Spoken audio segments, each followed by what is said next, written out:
गाहाय फोरोंगिरि बिरफुं दैमारि सार बिथांखौ सिनायथिनानै खावलायबाय लोगोसे बिथांसायावनो जों बरनायनाय गुरै खावलायबाय खाग्राबारि दखरा एबसु आरो स्पर्ट्स एसोसिएशना जथायै सबन कुमार बर' 30थि सार बिथांखौबो सिनायथिनानै खावलायबाय बिथाङा बड'लेण्ड मार्टियार फुटबल टुर्नामेन्ट दिनै फाइनाल गेम एबा जोबथा गेम अलरेडि खेलाया जागायनानै हाफ टाइम जाबाय मोननै दोलोनि कम्पिटिशना सोलिगासिनो दङ 30 बोसोर खाग्राबारि दखरा एबसुनि जि फुटबल टुर्नामेन्ट खुंनाय मुंख्लंफोरनि मुङै बे मोनसे जारिमिनारि मोनसे जारनि आरो 30 बोसोरा गावनो मोनसे जारिमिन बेयाव सा 12 बड'लेण्ड सोमावसारनायनि मुंख्लं बिथांमोननि आत्मबलिदान बिथांमोननि सेक्रिफाइस जि मोनसे बिहोमा बेखौ जुगामि आरो गोजोर खालामनायनि थांखिजों दखरा एबसु आरो स्पर्ट्स एसोसिएशना खुंबोबाय थादों दा बे खुंनायनि गेजेरजों दुलाराय बर' फरायसा आफादा जोंनि मुंख्लंफोरनि फारसे बा सोमावसारग्रा जोंनि जायफोर ग्रेट हिर'सफोर दंमोन बिथांमोननि फारसे जोंनि जि मोनसे मान मर्यादा बा जोंनि जि मोनसे बिथांमोननि फारसे जि सन्मान बेखौ अराय जोङो समाजाव होलांनांगोन आरो होलांनायानो जोंनि थांखि बेखायनो खाग्राबारिया खोब मोनसे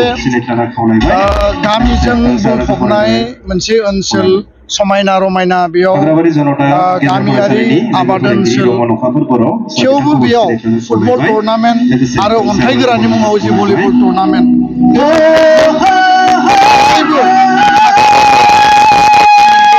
आरो बेखायनो आं सानो जे खाग्राबारिनि जिखिनि हाबा मावलांनांगौ दङ दखरा एबसुआ बेखौ मजबुतै राफोदै मावलांनांगोन आरो सारा आसामाव नायोब्ला दुलाराय बर' फरायसा आफादाल' मोनसे आफाद जे मोनफ्रोमबो दखरा मोनफ्रोमबो जिल्ला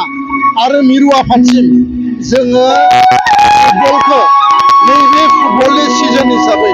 जेरावबो खुंफुंदों आसामाव बेबायदि मोनसेबो आफाद नागिरना मोननाय नङा जे आफादानोखि इउनिट जिल्ला आरो मिरु लेभेलसिम माने दान मोनसे दान मोननै गोलाव समहालागै फुटबल टुर्नामेन्टखौ खुंफुङो दा बेखायनो बे दुलाराय बर' फरायसा आफादनि मोनसे स्पर्ट्सनि फारसे फुटबलनि फारसे मोनसे ग्रेट इनिसिएटिभ आरो ग्रेट कन्ट्रिबिउसन बेयो रावजोंबो रुजुजाया आरो बे जोंनि मोनसे जाफुंसारनाय आरो देरहासारनाय होननानै आं बुंनो सानो आरो लोगोसे जोंनि सोलोंथाइनि जेंना जेंसि सुस्रांनायनि सायाव सावरायदों आरो बिनि बागै आङो मैयाबो बुंबाय दा उननि समाव आरो गेलेगिरि दुलाराय बर' फरायसा आफाद आरो खाग्राबारि स्पर्ट्स एसोसिएशन जथायै जिहेतु सा 12 बड'लेण्ड मुंख्लंफोरनि जि गोसोखांथियाव जिहेतु 16 सेप्तेम्बरनिफ्राय 22 सेप्तेम्बरसिम जि जोलुर बादायलायनाय बियो दिनै जोबथा हाबाफारि एबा फाइनाल गेम बे हाबाफारियावनो जोंनि जि लिंखानाय आलासि हिसाबै जिहेतु जोंनि दुलाराय बर' फरायसा आफादनि जि दिपेन बर' सार बिथाङा दिनैनि जि जोलुर बादायलायनाय सेथि बेखेवनाय हाबाफारि बेखौ बिथाङा बेखेवना होनानै दिनैनि जि बिथांनि जि बेखेवना होनाय बेजों दिनैनि जि फाइनाल बियो जानानै थाङो आरो बे फाइनाल गेमाव अदालगुरि जि गेलेग्रा हानजा आरो सानराइज मोननै हानजानि गेजेराव जितु दिनैनि जि फाइनाल गेम जायो बेयाव अदालगुरिया 3 गल आरो सानराइज 0 बिथांमोना बे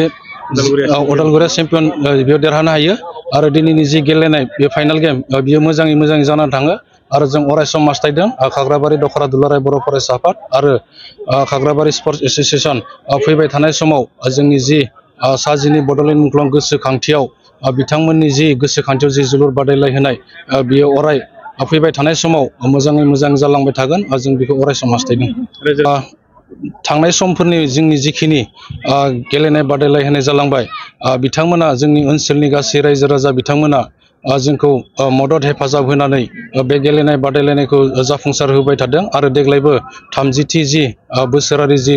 जोलुर गेलेनाय बादायलायनाय बेयाव जोंखौ ओनसोलनि गासै रायजो राजा बिथांमोना जिहेतु जोंखौ मददथि होनानै नैबे जि गेलेनाय बादायलायनाय बेखौ मोजाङै मोजां जाफुंसार होबाय आरो फैबाय थानाय समाव बिथांमोना जोंखौ बिदिनो मददथि होनानै लोब लोब बाहागो लानानै जोंखौ अरायसम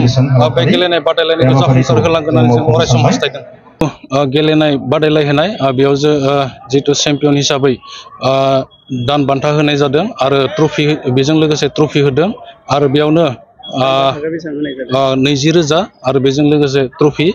आरो रानार्स आप बेयाव जिहेतु 15,000 आरो लोगोसे ट्रफि आरो बेस्ट प्लेयार हिसाबै 3,000 होदों लोगोसे ट्रफि आरो बेयाव जिहेतु गासै गेलेनाय बादायलायहोनाय बेयाव 8 हानजाया बाहागो लादोंमोन।